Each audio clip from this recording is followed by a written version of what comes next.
Dagupan City Waste Management Division, isang linggo nang hindi nakakapagtapon ng basura sa Metro Waste Urdaneta na pansamantalang isinara dahil sa clearing operation. Narito ang report.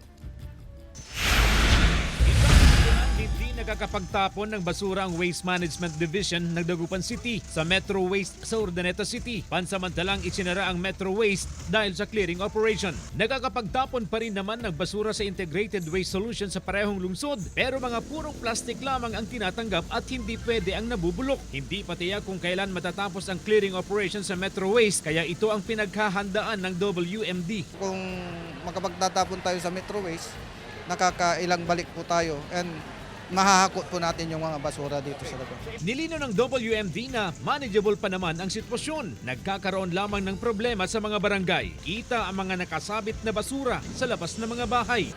Na ang basura ay mamamahala na ang barangay sa household. Kukunin nila sa household, tapos imbakin nila sa kanilang MRF, tapos tayo ang kukuha sa kanilang MRF.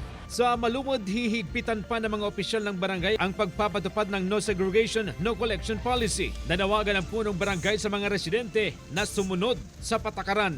Mauubos ang oras natin kung hindi po natin segregate. Makukuha ng maayos ang basura kung magsesegregate po tayo. Magtatakda rin ng oras at araw kung kailan hahakutin ang mga basura sa barangay na dadalhin sa MRF. Kasama si Daryl Peralta, CJ Torida, One North, Central Luzon.